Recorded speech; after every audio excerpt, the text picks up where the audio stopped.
November 5th may have been a great day for many of you, conservatives and Republicans. It may have been a great day for President Donald Trump. It may have been a great day with the Avengers that they put together, himself, Bobby Kennedy, that came out in Arizona also at one of the Turning Point USA events. You got Elon Musk. You got Tulsi Gabbard. You got the entire team, Laura Trump, who did a phenomenal job behind closed doors, Vivek, all of these folks. But November 5th, listen to me, folks, was the worst day ever for one person. You know who that one person was? Barack Obama. Not Kamala, Barack Obama. Kamala's not a top 20 player on the Democratic Party. Let me say it one more time. She is not a top 20 player. Barack Obama was number one. Go back and think about his track record. Winning. 2004. You know, it doesn't matter if you're black or white or if you're Hispanic or you're this or you're that. This is about America. This is about unification. Boom! Wins, books, making money, on top of the world, two-term president, face of the Democratic Party, goes to all these Jimmy Kimmel, Jimmy Fallon shows. Everybody loves him. George Clooney, celebrities, he's a rock star. He's the black Jesus for the Democratic Party. This was the worst day of his life, November 5th. Here's why, though. Let me tell you why. Look, how many guys used to play basketball or baseball or some kind of sports? How many guys were really good? Raise your hand if you were really good. How many guys think you were really good, but you actually played college sports? Raise your hand if you played college. So these guys were really good. Raise your hand if you played college sports. Okay.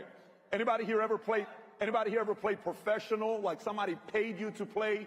Not illegally back in the days in college, but okay, some of you guys got paid. Do you know what happens when you used to be great in sports and people used to come and watch you? And then 5 years go by, 20 years go by, and now you play, your kids don't even want to watch you. You're no longer interesting when you play basketball, right?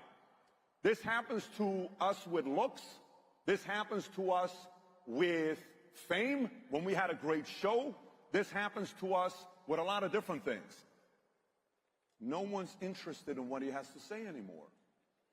So then you fast forward and you say, okay, Pat, where are you going with this? This is the part. Hear me out. Because today, Trump, Musk, team, J.D. Vance, which, by the way, I got to tell you guys up front, I was not a J.D. guy up front. I thought J.D. did an incredible job the last 4 or 5 months. I thought he played a phenomenal role the last few months, and I'm just being up front with you. I don't know this guy.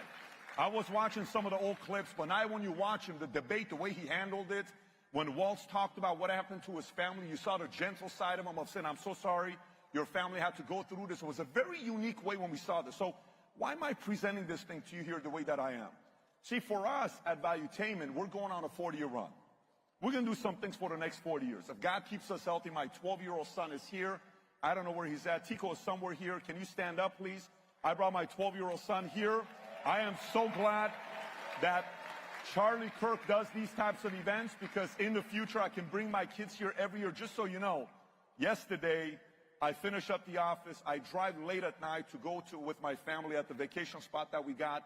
I got everybody situated. I get on the jet. We come down here. We barely landed. I walk in here. She's put on the mic. I hit the stage. We're going to be here for 2 hours, get back on the jet and go back to the family. We'll land around 1:30, 2 o'clock, because we're completely on the opposite side. But we do this because I believe Charlie Kirk in the last 12 months was the top 5 most formidable voices on what happened with this victory. I put him as a top 5.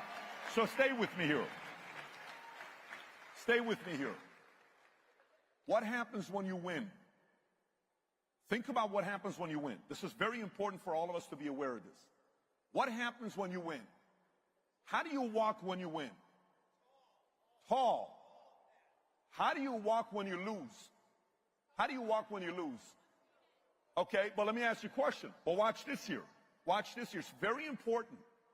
I've run an insurance agency for 20-something years, and I watch my guys, after an award ceremony, they would come up and say the guy wins the MVP.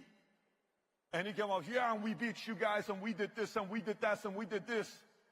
And I would always go back. The winner almost always their level of paranoia drops a little bit. Arrogance goes up. Speed slows down because you won. And you think you're always going to win. You know what's the best case study of this?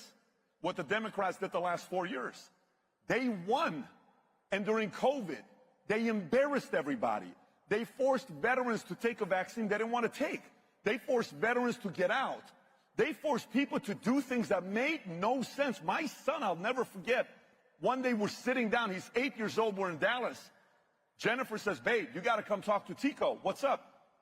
He misses his friends. He wants to go to school. I said, babe, I'm going to be his teacher. He's going to come to the office every day. We had one of our best 90 days together during COVID when he was at the office, reading books, all the stuff that we were doing. I was his teacher while I'm running the company. But watch this. When that happened, the Democrats got so arrogant, thinking they're going to own it for 20 years. And they started bullying. And they forgot about the message of America, the greatest country in the world.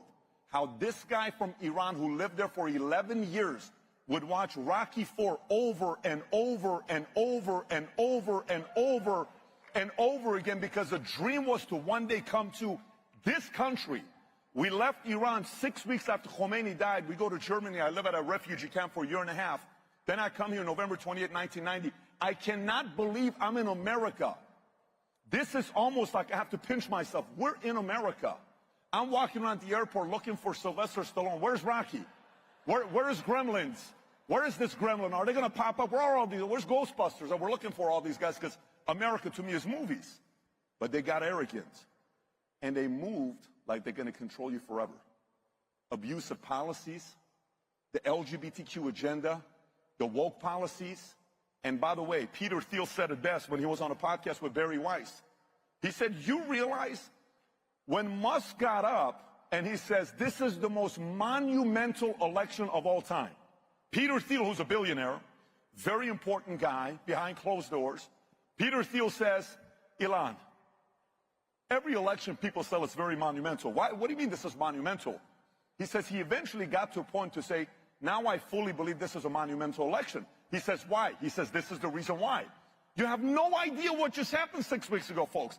This is so important for America. Let me explain to you. He says, if Kamala would have won for the next 20 years, all these 20,000 kids, the next Charlie Kirks, that are inspired to become the next Trumps, guess what they're going to say?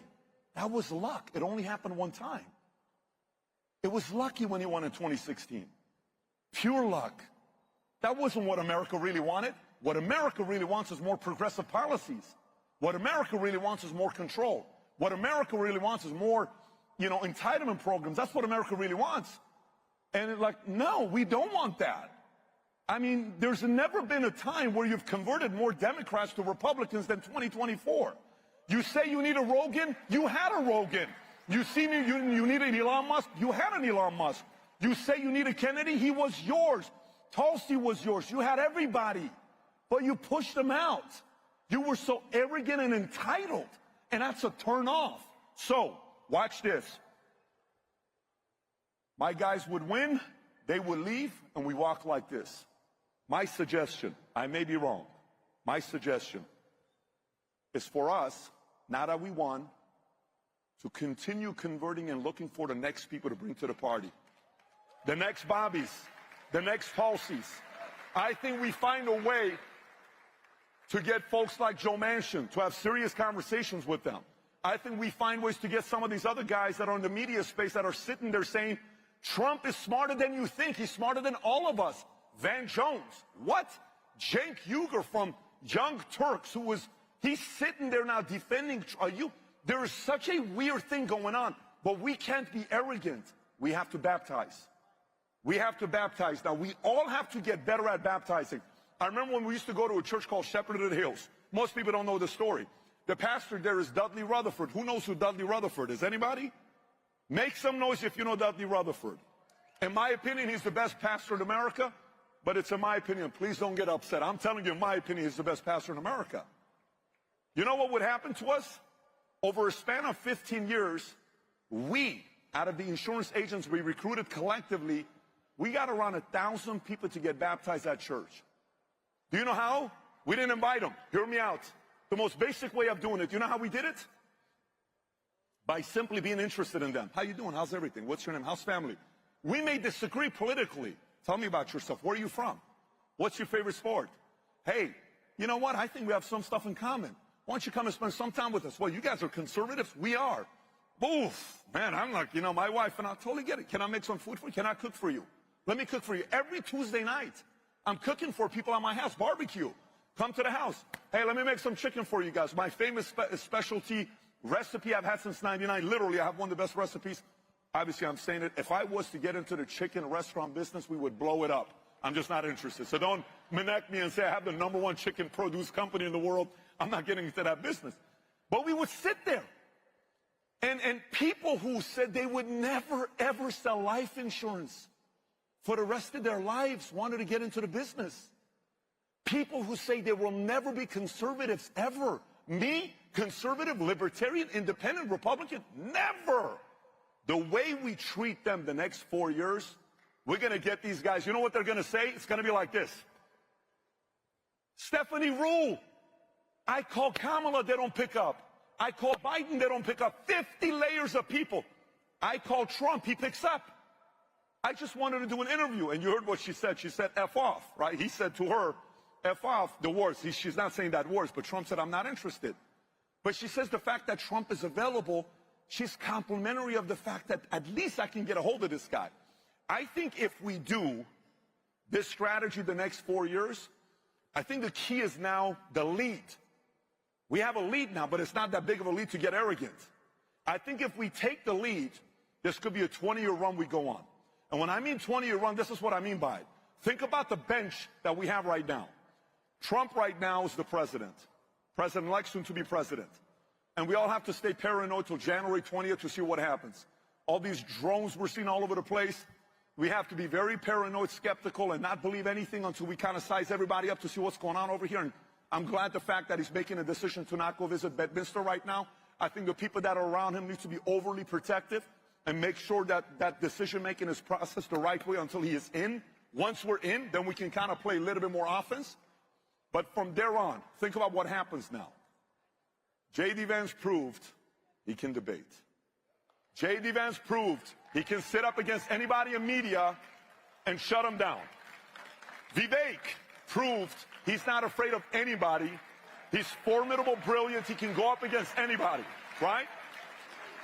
Laura Trump, my opinion, some are not going to like this, but it is what it is. I believe Eric and Laura Trump may be the #1 couple, power couple in the Republican side. Eric and Laura. Eric formidable. Laura, what she did with the 2,000 lawyers, unbelievable, right? They're at the top as well. The bench that we have, Don Jr. behind closed doors. Don Jr. has played such an important role of getting people to like him. Getting people to like him. A lot of decisions were made behind closed doors because people went through Don. So, hey, I go through Don. Don was the filtering process. Don built the relationship. This is a good guy. And then the introductions made. Don played a very important role. Then they got Charlie Kirk. He's only 31 years old. The bench is deep, which means this bench could go for 20 years. But my ideal situation would be for us to all focus on baptizing. Disrespect less. Disrespect less.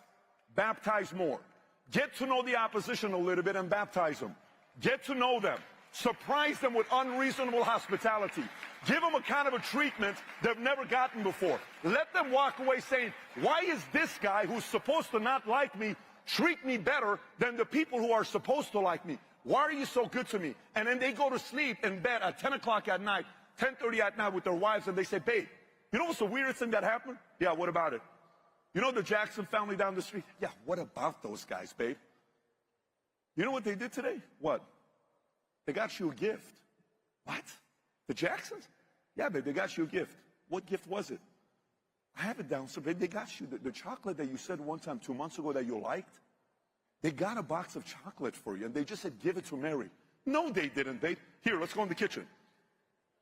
This is from them. Babe, what was the motive? There is no motive. No way, they want something from us. No, babe, they just said, give this to her because you said you like the chocolate. What if we do that? What if we all start looking at ourselves? And by the way, sometimes we come over here, and I've been running a business for a long time, and a lot of times everybody thinks, well, you're the CEO. Well, you're the CEO. The way this is going to work the next 4 years is every single person in here needs to walk away thinking, working, driving, baptizing, driving like a CEO. You, in your family, you got 3 kids and a wife, you're the CEO. You got a job with 7 people that are reporting to you, you're the CEO. You can win those people over by the way you treat them. This isn't about, if you think about how many people left the Republican Party to the Democratic Party, or left the Democratic Party for the Republican Party, it's one reason. Somebody offended them. Somebody offended them. Now, this doesn't mean walk around on eggshells. I talk shit as much as I can, but I get everybody else that wants to come to our podcast. Why?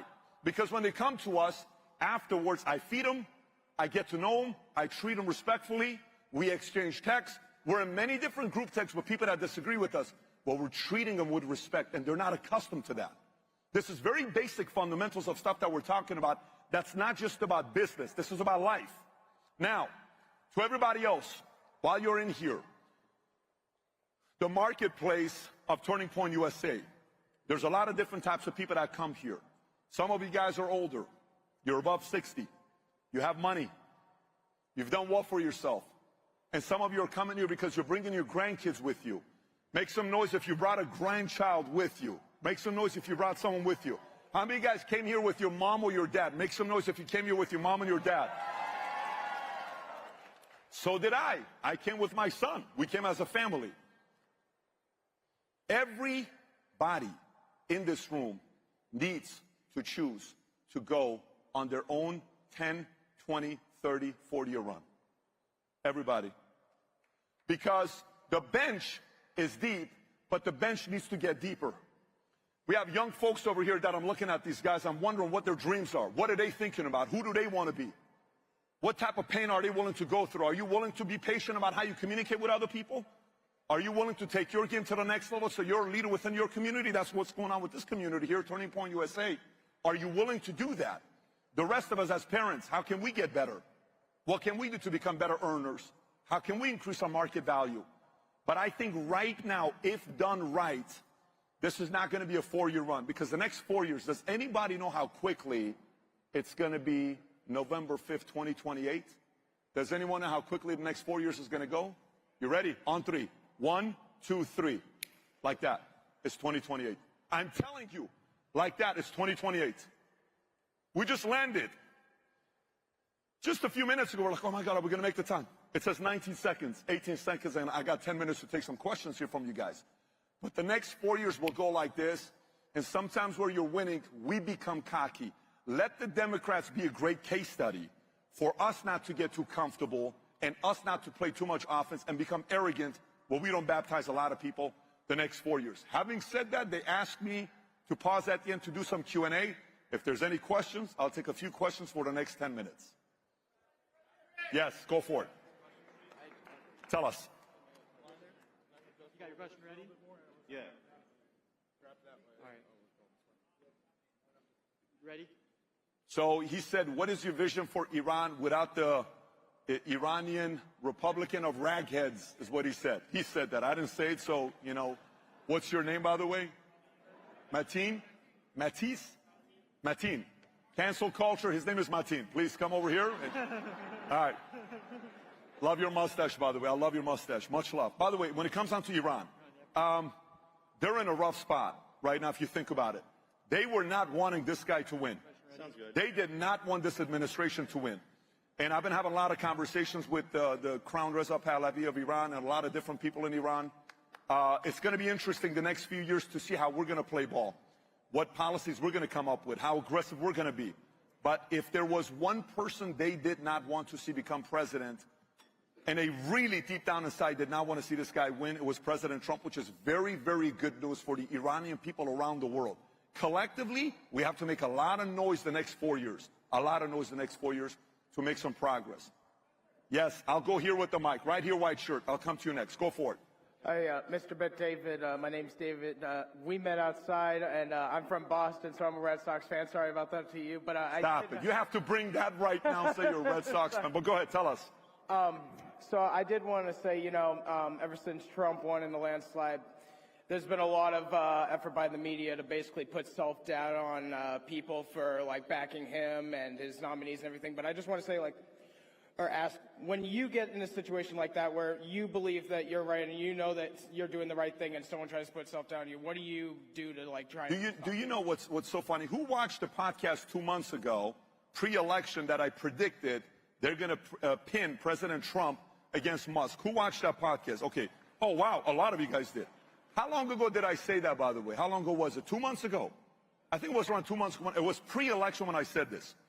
And I said, the only way they can now win next is to pin Musk against Trump and come up with these wars they're calling President Musk and all this other stuff and puppet master all these things. Then the next thing they're going to do when they create a wedge there is then they're going to have to pin Vivek against J.D. Vance against Trump, Eric Trump, and all these other guys, right? They're going to play that game. And, the challenge then there becomes, and this is very dangerous, guys. This is probably the most dangerous things that I'll explain to you as the next part, is flattery. Because here's what happens. Let's just say I'm President Trump and I got 5 people around me in my administration, okay? And CNN thinks the reason why I won is because of J.D. Vance. Or this other person who's a senator, Democrat, that's been on for 20 years, he thinks I won because of Musk or because of whoever. Behind closed doors, this is what's going to happen behind closed doors, and none of us are going to see it. They're going to come in, they're going to say, hey, J.D., let's face it. Without you, Trump doesn't win. It's just because of you. We know that. Everyone knows that. By the way, everybody behind closed doors is because of you. J.D. has to stand tall. Hey, it's because of you. Bobby has to stand. We can't fall for flattery. Empty compliments. To me, the list of people you should receive compliments to should be less than 20 names on life. Everybody can give you compliments, but about 20 of them, you should allow 90% to be filtered out. Everybody else that's giving you compliments, flattery. Going back to it. Do you know who I trust the most in my life? Who do you think I trust the most in my life outside of God? You think I trust my friends and family more, or you think I trust my enemies more? I trust my enemies more. You know why? Because it's 100%. There is no faith. It's 100%. If they had it your way, they'd like to put you out of business. If it was up to them, they would love to see you fall. If it was up to them. So I'm not offended by my enemies. I actually understand what they're doing. This is why they can't get under my skin. I get what you're doing. That's your job. Your job is to divide and conquer. You're supposed to do this. But we're better than this. We're going to stand tall and say, Mary, we know this strategy. The book Art of War was written 2,000 years ago. You're not doing anything special. We know about this. Can we actually talk about real issues instead of you trying to cause another divorce in America? Because we'd like to stay married. Yes or no? Yes. Let's move on, right? So you have to speak to them in a direct way. Right over here. Yes. Go for it. More young people than ever before don't believe in God. I'm not going to give you 5 moves because I want to go one over here as well because there's a long line, but I'll give you a couple things. You ready? So the way all of you live, okay, and you carry yourself, you're going to get other people to live that way. Vincent O'Shannah, who here loves Vincent O'Shannah, by the way? You guys love Vincent O'Shannah? Do you guys know in May, it'll be 2 years he hasn't had alcohol for 2 years, okay? 2 years. If you see him, give him love. And by the way, ladies, if you see him, he's handsome, he's sexy, he's funny, he's attractive, and he's single. If you're single, you know what I'm saying? Please go see Vinny at our booth. He's taking applications right now. Anyways, that was my quick endorsement there. The way we live as young men and women, because guess who has more temptation today? Us at 46, 40 years old, or 18, 17, 20 years old? You guys do. Cocaine, drugs, alcohol, all this stuff. You stand tall. Out of those 5, they're going to see you. And they're going to want to go through church through you. And they're going to go to Bible study through you. And then indirectly, you change people's lives. This is why I said the next 4 years are about baptizing by the way we live our lives. It doesn't mean walk on eggshells. It doesn't mean we walk on water. But the way we live we can increase more of the youth wanting to get, be part of church and, kind of have God in their lives. But you guys matter. The way you live matters what happens in the next 4 to 8 years. I got 4 more minutes, 2 more questions, we'll wrap up right here. Go for it. This will be the last question, Mr. Bet David. Fantastic. Go ahead. Hi, my name is Jake Secondo. I like your show. Now, I know that you are a big supporter of freedom of speech. Would you be willing to have a controversial character on your show like Nicholas J. Fuentes? Would I be... Let me tell you what I don't like, okay? What's the purpose of saying the N-word over and over again? Tell me how that helps. You think you're somebody because you can get up and drop that word over and over again? Let's just say you want to have a good family and you live a good life, you want to have kids. You want your kids to see those reruns of you talking like that? I mean, listen, my son uses a certain word that's... I don't even like speaking like that. Now, is he smart? Is he intelligent? Does he have some ideas? He does. He's a very good communicator. For me, though, if you want to have some time with me, the basis, very simple basis for me is respect. If you bring respect, I'll talk to you. If you don't, I can't do anything there. Thank you. God bless.